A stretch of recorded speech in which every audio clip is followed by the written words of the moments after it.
So a huge shout out to Squarespace for allowing us to be here at CES 2016. You can check out the link in the video description to learn more. So here we are in the private listening room on the show floor at the Sennheiser booth, and we are going to be seeing for the first time the $50,000 follow-up to the original Sennheiser Orpheus headphones. I haven't seen it yet, but apparently they're here somewhere. I actually don't know where they are, so let's go find out because there's not a whole lot in here. Okay, so there's an activation experience. Yes, and this is one of the coolest things. Okay. So you have that knob right there with the red light. If you just press it in very gently. Right there in front. Yep. Just tap that in. Okay. Turns white. Yep. And then you'll see the front knobs. They all come out. Everything is motorized, and then the tubes will open up, and then the case will open up on its own, and then kind of raise the headphone slightly.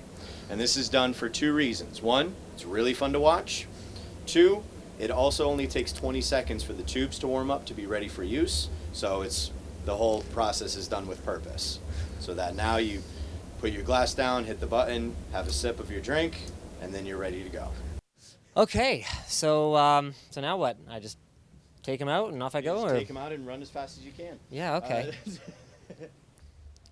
So let's talk about the transducer for a minute. The main difference between an electrostatic headphone and a more traditional magnetic-driven headphone is that, well, there's no magnets. You don't have magnets and a diaphragm, and then the differing magnetic fields move it back and forth and cause the vibration that creates the sound waves that you hear. Instead, we're actually manipulating these tiny, thin sheets of, in this case, vaporized platinum to move back and forth to deliver the best possible sound. And when I say best possible sound, I really do mean they spend a lot of time figuring out that 2.8 micrometers was the optimal thickness for the vaporized platinum transducer in order to achieve what they're saying is 8 hertz all the way up to 100,000 hertz of frequency response. So to put that in perspective, I could not hear how good they are. Neither could you. I don't care how much of an audiophile. They are literally beyond human comprehension. It's true.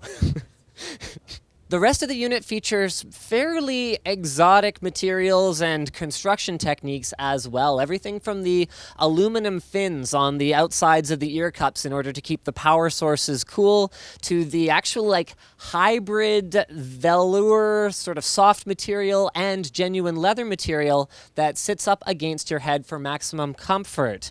Now, that's not to say that all of the craziness is necessarily in just the headphones. And let's move our attention to the entire completed unit. 6,000 hand-built components make up the entire Orpheus experience. Everything from the single slab of, it's some fancy marble. I'm sure we can put a note in the video. I've forgotten what it is, but it's apparently very, very amazing. There you go, Carrara marble for the base station itself. It takes an entire day to create one of these units with someone assembling it in Germany. Yes, an entire day to build one of them. And they thought of everything because the bottom of the amplifier unit itself is actually a shock absorber. So just in case you're on a crowded show floor hall floor and people are thundering around outside like elephants, it will be able to absorb some of that so it doesn't transfer it to the listener. But all of that's in theory. I haven't actually put them on yet, so why don't we do that next? I've always wondered what a $50,000 pair of headphones sounds like. Kind of shaky. So Hotel California is just the universal song that everyone's obviously heard on their high-end headphones. It's the Sennheiser Good reference choice. for 30 years.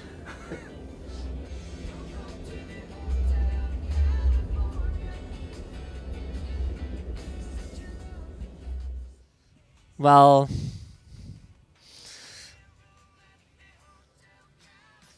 the appointments are unfortunately only 15 minutes long, but it's very clear, and this is not going to come as a surprise to anyone, that that is by far the best rendition of Hotel California I have ever heard.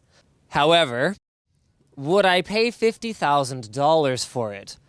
Well, that's going to come down to the individual buyer, and this is the part of my CES coverage of the Orpheus that Sennheiser's probably not going to like that much.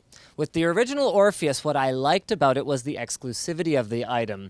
And while this one is expensive enough that not all of your neighbors are going to have one in their basement next to their, old lazy boy from the 80s that's just the right kind of comfortable, they are not limiting production this time outside of a yearly maximum quota. So, would you, if you had the money, pay $50,000, even knowing that someone else could buy one, if they could scrape together the dough? Or would you prefer Sennheiser had gone the same route as last time and made it a numbered, limited edition? Let me know in the comments.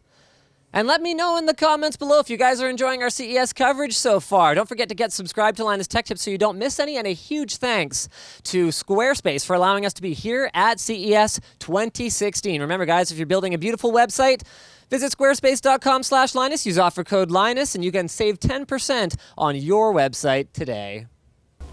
That is just incredible. I mean, obviously, any high-end pair of headphones, you can kind of pick out an individual instrument, but this is a very, very different level. This is like it's, yeah.